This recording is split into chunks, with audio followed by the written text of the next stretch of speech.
So in this video we're going to go over one very well-known, very famous example of the problem with rational numbers, of how rational numbers just aren't enough numbers for us. So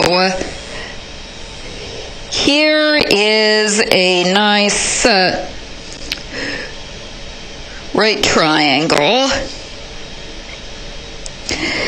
And so let's say the two legs have length 1, and then by the Pythagorean theorem, length of the hypotenuse is the square root of 2.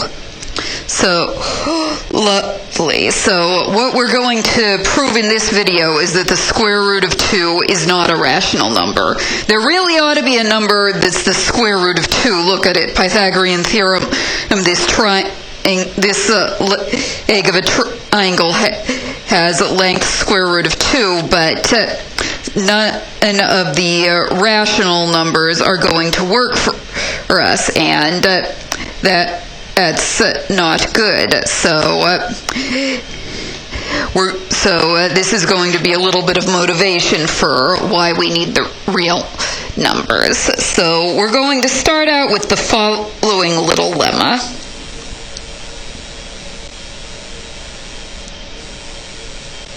So if m is an integer,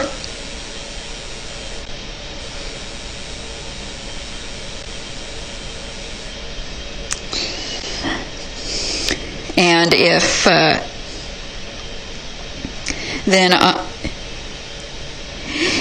if m is odd, then so is m squared.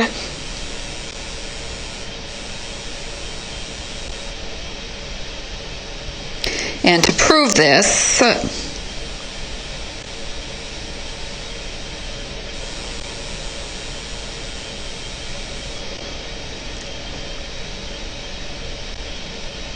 so let's recall that another m is, even if m is equal to 2k, for some integer k, and we say that it is odd if m is equal to 2 times k minus 1 for some integer k. And it's a relatively straightforward proof by induction that indeed all natural numbers are either even or odd, and from there you can get that all integers are either even or odd. And we care about the odd ones, so if m is odd, then m equals 2k minus 1, so m squared is 2k minus 1 quantity squared is 4k squared minus 4k plus 1, and notice that is 2 and then 2k squared minus 2k plus 1 minus 1. And then this piece here is another integer. So m squared is odd.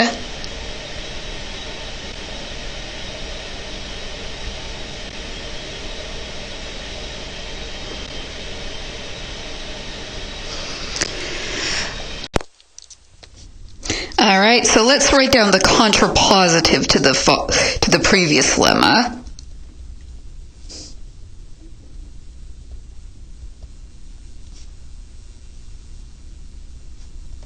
And that's that if m is an integer, m squared is even, then m is even.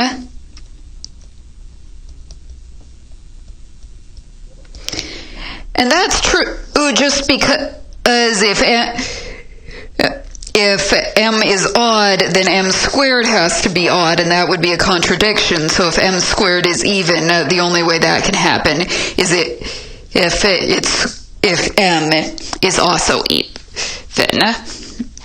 So now we can put all this together.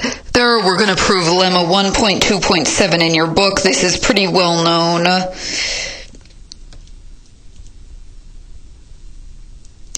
Some of you may have seen it before.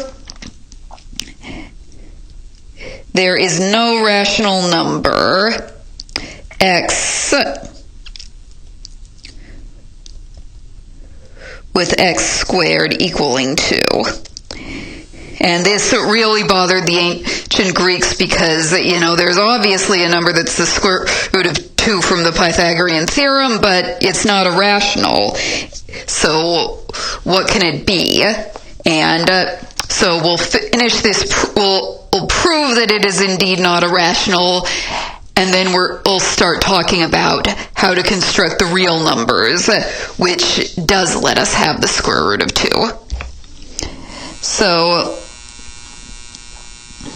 this is going to be a proof by contradiction. So we suppose that the lemma is false. That means that, in fact, then there is an x in Q with x squared equaling 2. And by construction of the rational numbers,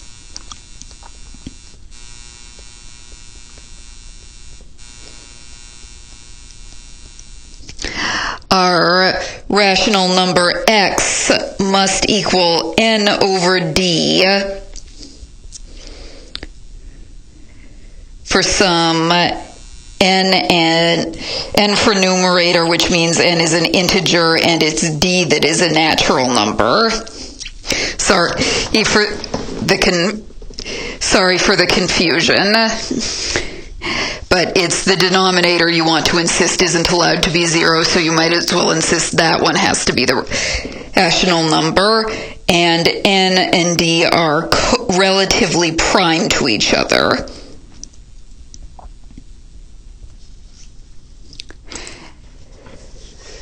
So that means, in particular,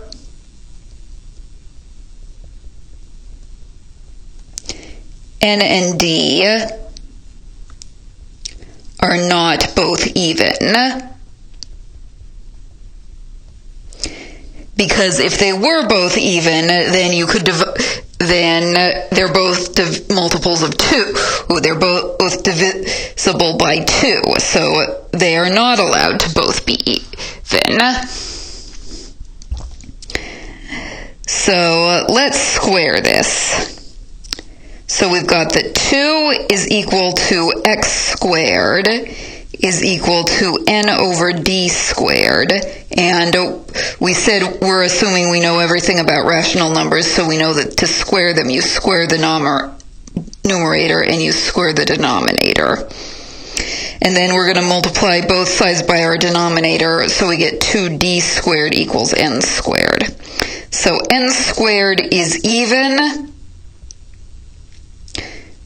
So n is even. N equals 2k. K is another integer. All right, so let's do all this again. 2 is x squared is n, we said, was 2k. 2k over d squared. We get 4k squared over d squared. And then we can write this as 2 times 2k squared over d squared, and then we can cancel out the 2's. Then multiply the d squared over, we get d squared is 2k squared. D squared is even, so d is even. And that is is a contradiction. That's the symbol you write at the end of a proof by contradiction. We said that n and d were not allowed to both be even, but we saw that n is even and so is d. And so we've just written down a bunch of contradictory things, and so that means that there can't be a square root of 2. So that means that there's no rational number whose square is 2. All right, we're going to want one more lemma here, or one more thing to know about squaring rational numbers. So here is our lemma. This is lemma 1.2.8 in your book. Let's let A and B be rational numbers. We're going to say that A is positive and B is also positive. And then you probably remember that the square root function is increasing, that the square function is increasing on the positive numbers. And you probably think the same thing about the square root function, but we haven't really defined the square root function. You can't really define the square root function until you're really solid with the rational numbers, so we're not too sure about that. So we're going to go ahead and prove that if b squared is bigger than a squared, then b is bigger than a. We're going to go ahead and write down the proof of that. The proof, fortunately, is not too hard. So if b squared is bigger than a squared, then everything involved is rational. Also, we know how rational numbers work. We're going to subtract a squared from b squared.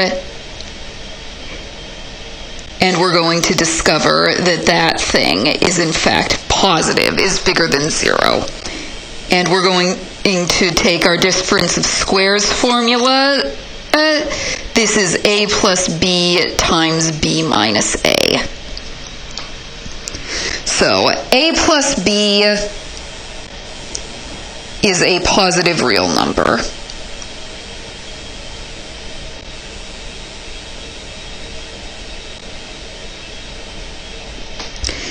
And the product of two positive real numbers is positive. The product of a positive and a negative is negative, and this product is positive.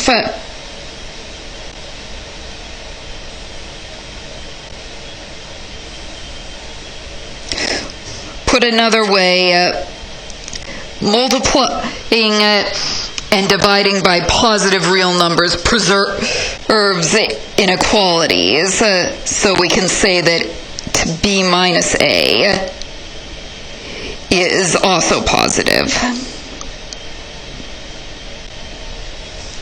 So b minus a is bigger than 0, or b is bigger than a. What I'm going to do now is I'm going to write down the dead and cut that we're going to think of as the square root of 2. So we're going to let D be the following set.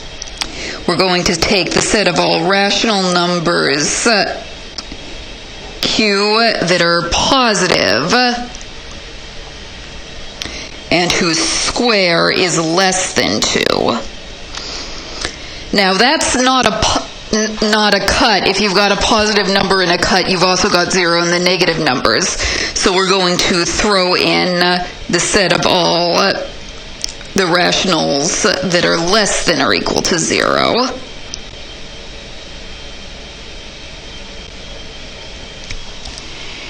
And then we want to know, is D a cut?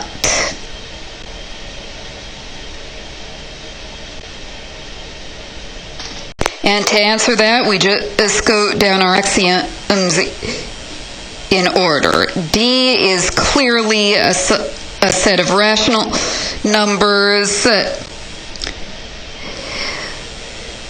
4 is not in D. 4 squared is 16, is certainly bigger than 2. And 1 is in D. 1 squared is 1 is less than 2. So that gives us our first 3 conditions. Those are usually the easy ones to check, so I'm lumping them all together. If B is in D and A is less than B and A is in Q,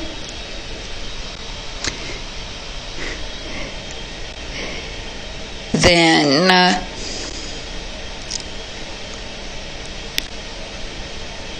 if A is less than or equal to 0, then A is in D. By definition, we did indeed put everything less than 0. We just threw those all in. And if A is a positive real number and it's less than B, then, well, B can't be a negative number, but it is an element of D, so it must be in this set. Then we must have B squared is less than 2.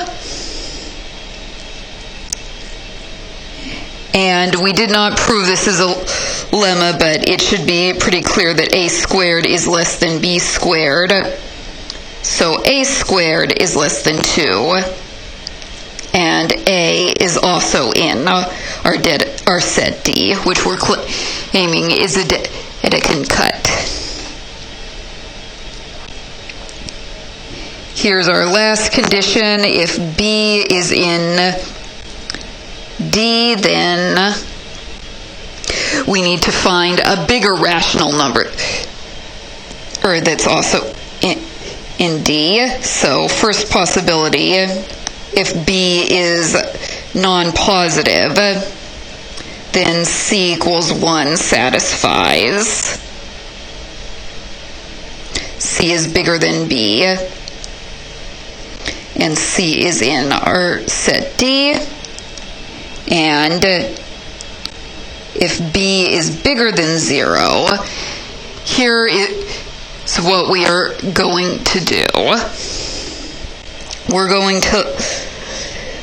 to observe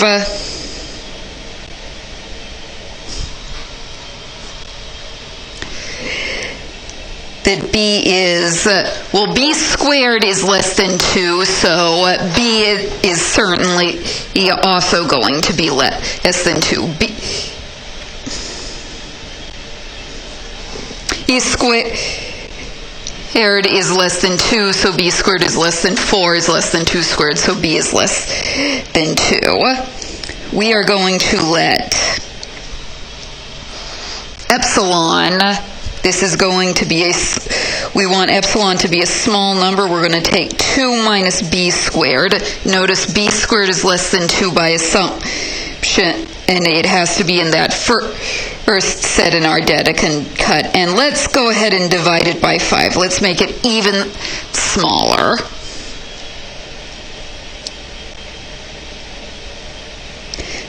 So our epsilon is positive because B squared is strictly less than 2.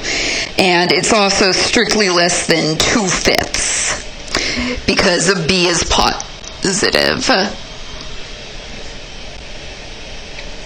And epsilon is also a rational number. So we're going to let C be B plus epsilon, and then B and epsilon are both rational, so when you add them together you get a rational. Epsilon is positive, so C is strictly bigger than B. And then C squared, that's B plus epsilon squared. B b squared, and then 2b epsilon, and then epsilon squared.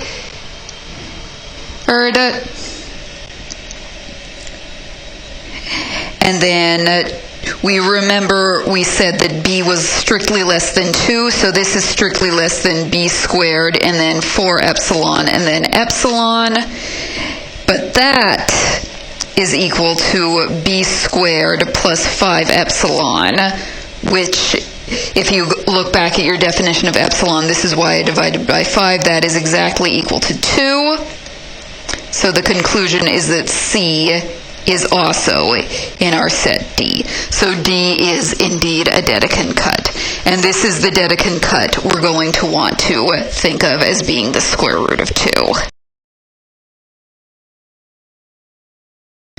So remember how we defined an integer as either 0 or plus a natural number or minus a natural number? We defined a rational number as an ordered pair of an integer and a natural number, which we think of as a ratio, but when we define it as an ordered pair because that's a set theoretic, very simple thing. We are going to define the real numbers very similarly. R is the set of Dedekind cuts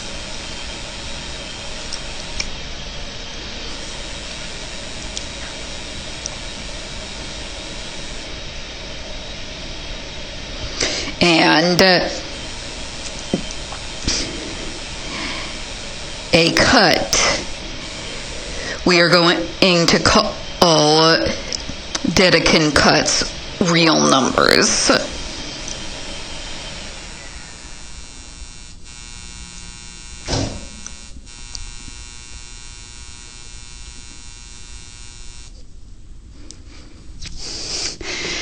All right, and I want to say one thing about rationals. So recall, we identify the integer, the natural number, let's say 3,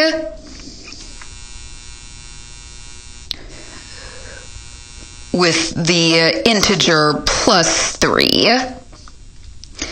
So technically they're defined differently, but naturally you can lump them together.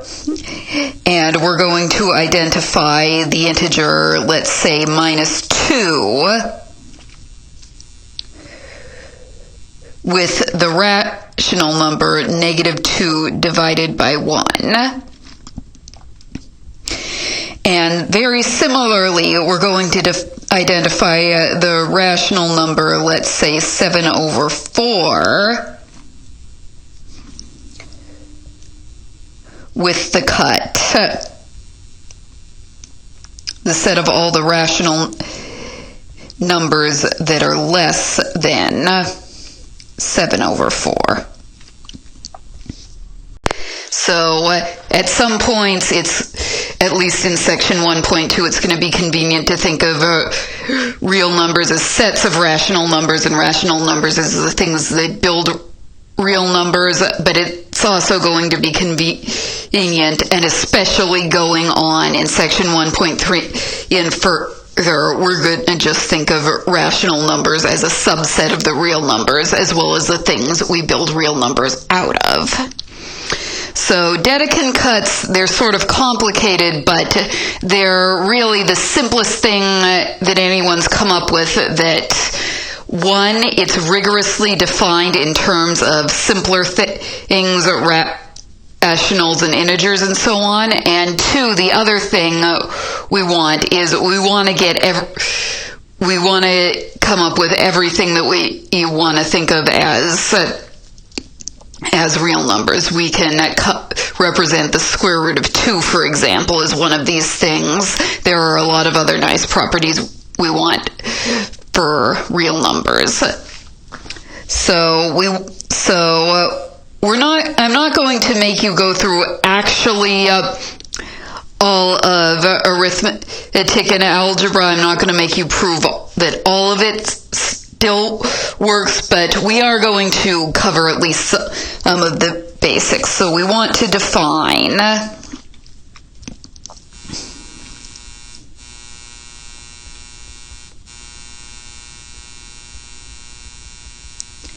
comparison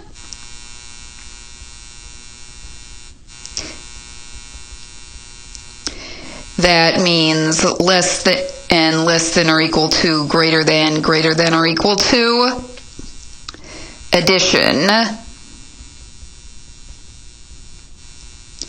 and multiplication.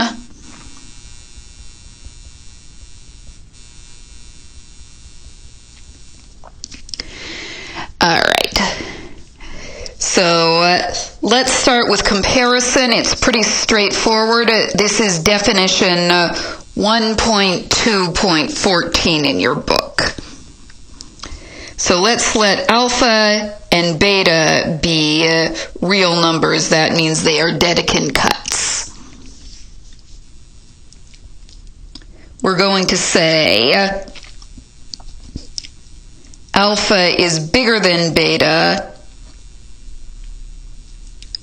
or beta is less than alpha if, let's make this less than or equal to, if beta, remember, it's a cut, so it's a set of real numbers, if it's a subset of alpha.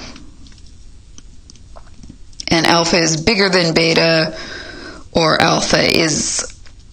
beta is less than alpha. If both alpha is greater than or equal to beta and alpha is not equal to beta, that means there is a rational number q in alpha, with q not an element of beta. So that is how we define in comparison. And then let's prove that this form of comparison has some of the basic properties we expect a less than or equal to have. So this is proposition 1.2.15 in your book. So part A, proving parts A and C are going to be exercises, and I'll just prove part B. So part A is that if A is a rational number and beta is a real number, and A is less than beta, then A is an element of beta. And this is sort of a complicated one where you have to think a lot about where we're sort of blurring some lines, because you see here we're thinking of A as a rational number as being this sort of thing. And here we are thinking of A as being one of the elements of Q, one of the things that can be inside of a cut. So that's all very complicated. All right, and then part B of the proposition is as follows. If you have two cuts, if alpha and beta are both real numbers, then either alpha is less than or equal to beta, or beta is less than or equal to alpha. So this is saying the real numbers are a totally ordered set, meaning that you can compare any two of them. And part C is as follows. If gamma is a real number, then exactly one of the following is true.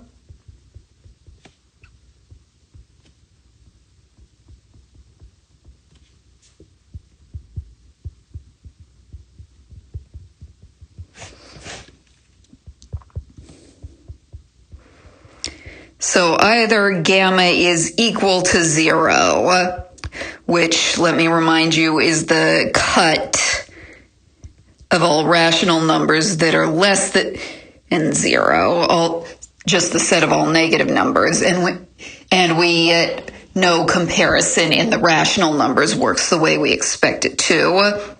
Or gamma is less than 0, or gamma is greater than 0.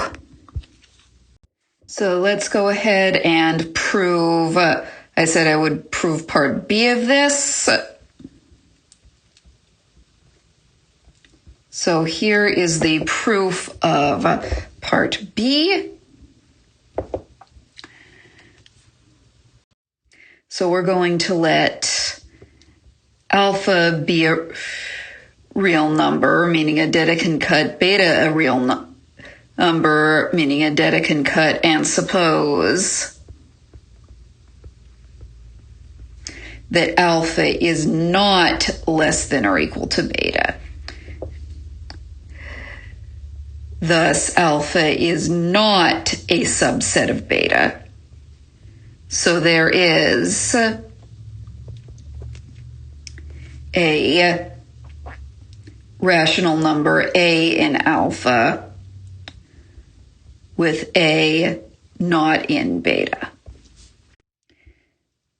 Let's let Q be a rational number.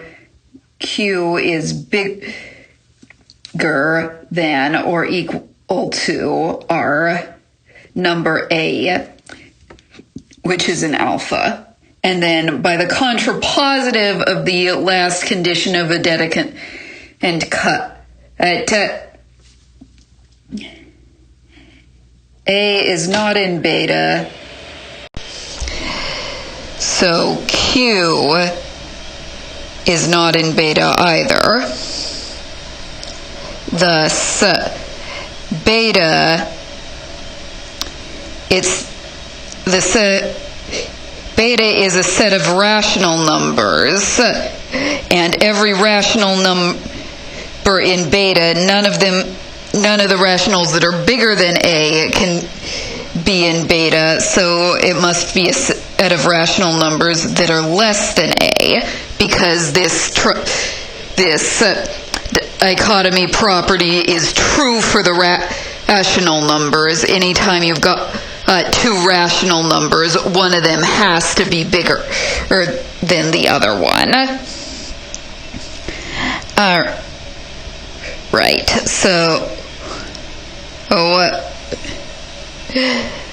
but if Q is in beta, then Q is less than A. So by other axioms of Dedekind cuts, that means so Q is in alpha. Thus, beta is a subset of alpha. So by definition, beta is less than or equal to alpha. So either alpha is less than or equal to beta, or if it's not, then we do all this argument and we can conclude that beta is less than or equal to alpha. In this video, we're going to talk about how addition works, how addition of Dedekind cuts works. And we're going to start out with the following proposition. This is proposition 1.2.17 in your book. And this is we're going to let alpha and beta be cuts.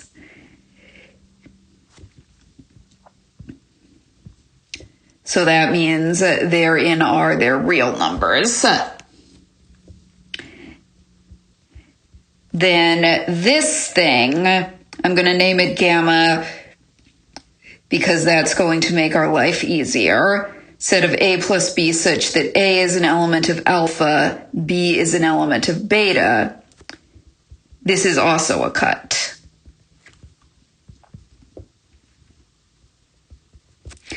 Meaning a Dedekind cut, meaning an element of R. So here's how we prove this. So we're going to go through our 5 conditions for what it means to be a cut. So alpha, beta are not empty.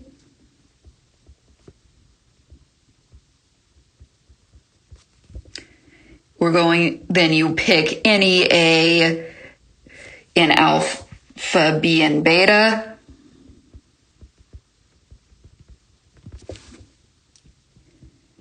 Then A plus B is in gamma, so gamma is not the empty set either. Next, gamma is clearly a set of real numbers.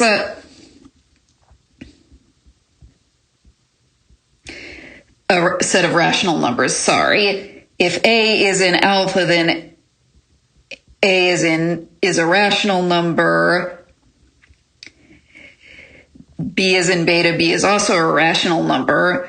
And the rational numbers, you add 2 rational numbers, you get another rational number, and every element of gamma looks like this, is a sum of 2 rational numbers. So gamma is a subset of Q. We have to do a little bit more work to show that gamma is not all of the rational numbers. So we're going to let P be a rational number, P that is not in alpha, Q another rational number, and this one is not allowed to be in beta. And we can do this because alpha and beta are cuts, which means they aren't allowed to be all the rationals either. If A is in alpha, B is in beta, then we remember cuts are half infinite, so A is less than P, B is less than Q. So A plus B, that's strictly less than P plus B, is strictly less than P plus Q. So in particular, A plus B cannot possibly equal P plus Q for any P and Q, for any A and alpha, B, and beta. So P plus Q is not an element of gamma, and gamma is not all of the rationals. All right.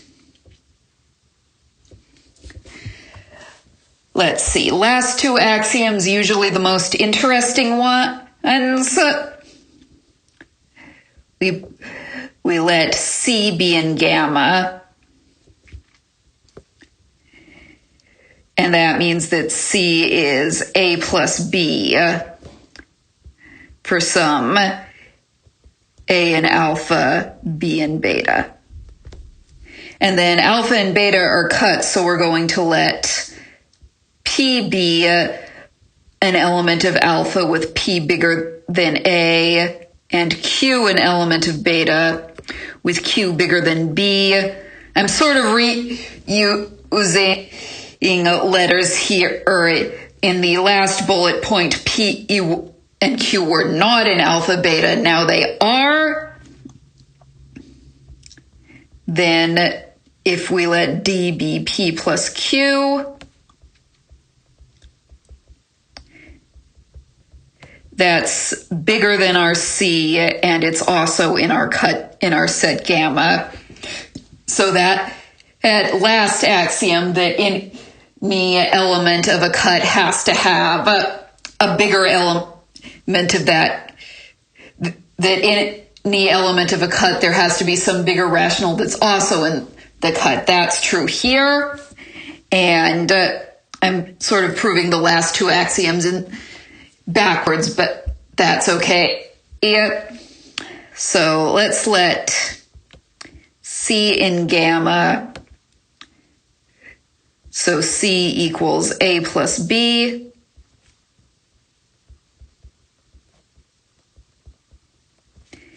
And now we're going to let D be a rational number with D less than C. And now what we need to prove is that D is in our set gamma. Then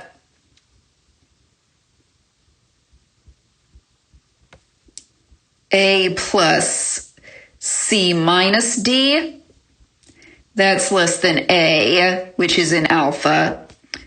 So A plus C minus D is also in alpha. It's obviously rational. Everything in sight is rational. So you take A and then you add C minus D. Then you add B. And then, sorry, I should be subtracting here and not, I should be subtracting here and not adding. I think I said plus. So A minus C minus D is less than A. And if you add that to B, your A plus B is, you get A plus B minus C plus D. That's C minus C plus D equals D. And this part is in A, in alpha. This part is in beta. So our conclusion is that D is also an element of our cut gamma. And so gamma satisfies all the conditions of a cut, so gamma is indeed a Dedekind cut.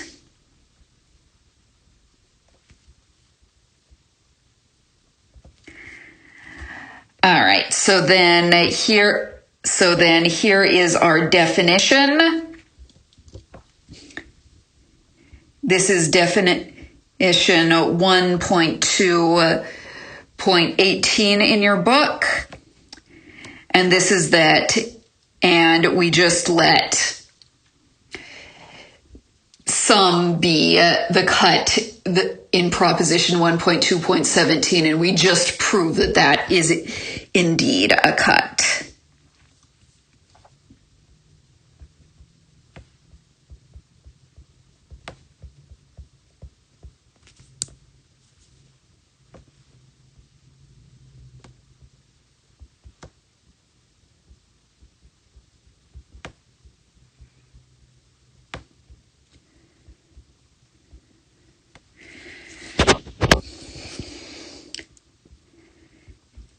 And by our previous proposition,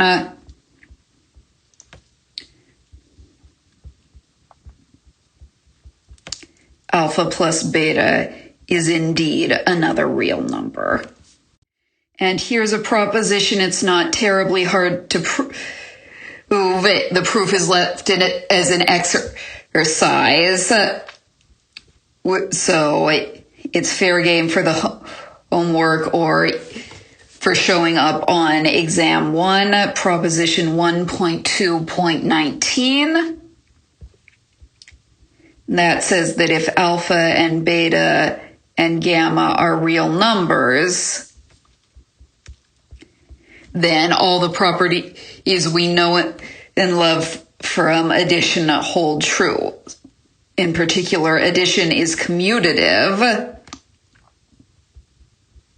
And that's just set of all A plus B is the same as the set of all B plus A. You're just inheriting commutativity from commutativity of the rational numbers. Part B is associativity, alpha plus beta plus gamma. That's the same as alpha plus beta plus gamma, and you can prove that in the same way. You just write out what the set alpha plus beta plus gamma is, and then you just use associativity in the rational numbers, and you're done. The only one that's sort of at all tricky is if you take alpha and you add the cut 0 to it, you get alpha back. And that's a little tricky because the cut 0 is the set of all rationals that are less than 0. So in particular, the rational number 0 is not in that cut. You have to do a little bit more work to show that you in fact get everything back by doing this. And I want to say a little bit about multiplication. It's pretty similar. Multiplication of positive numbers is pretty similar to addition. There's a proposition. This is proposition 1.2.23 in your book.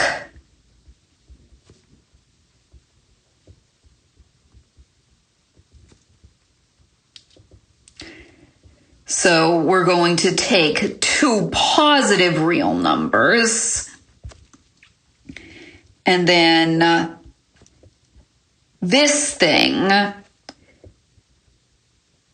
we're going to take the set of all A times B such that A is in alpha, B is in beta, and we're going to impose one other condition. We're going to insist that alpha has to be a positive number.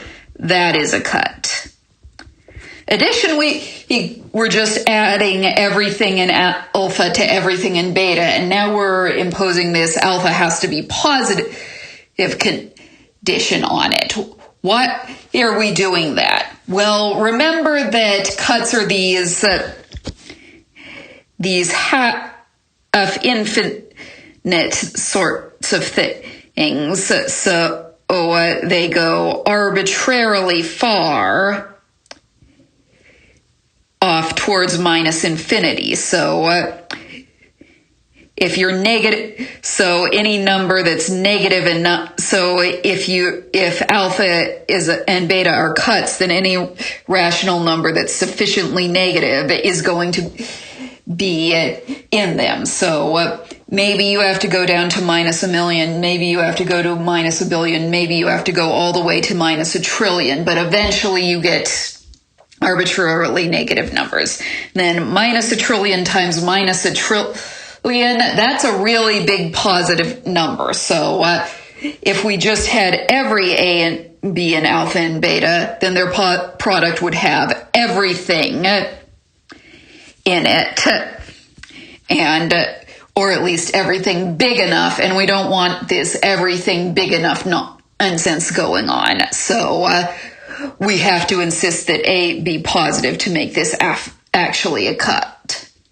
And then the proof of this is an exercise. So we define multiplication of positive real numbers a lot like addition. And if alpha, beta are positive real numbers, then we define alpha, beta, we define that to be the cut in proposition 1.2.23.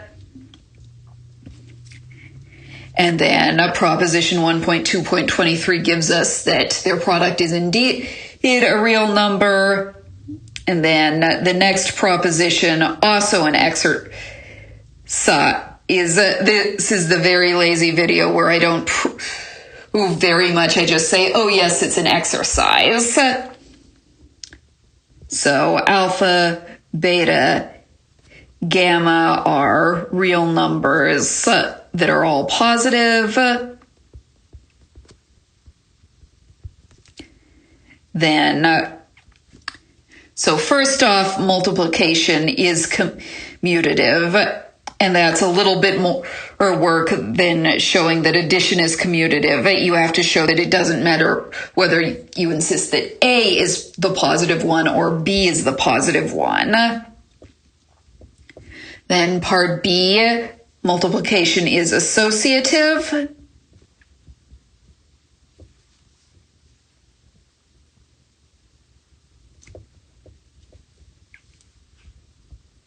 Part C, multiplication by 1 doesn't change anything. You can also show that multiplication distributes over addition.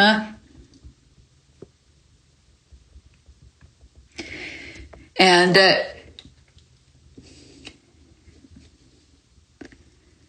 these are also properties that we know and love from the rationals, and we're just showing that they work for the rules. And then last one is we have multiplicative inverses. So we write that as the set of all. Alpha inverse is the set of all rational numbers C such that C is less than 1 over A for any rational number, for all of the rational numbers. Let me write C has to be less than 1 over A for all the rational numbers that are not in A. And then part E of this proposition is that this thing is a cut. And alpha times alpha inverse is equal to 1.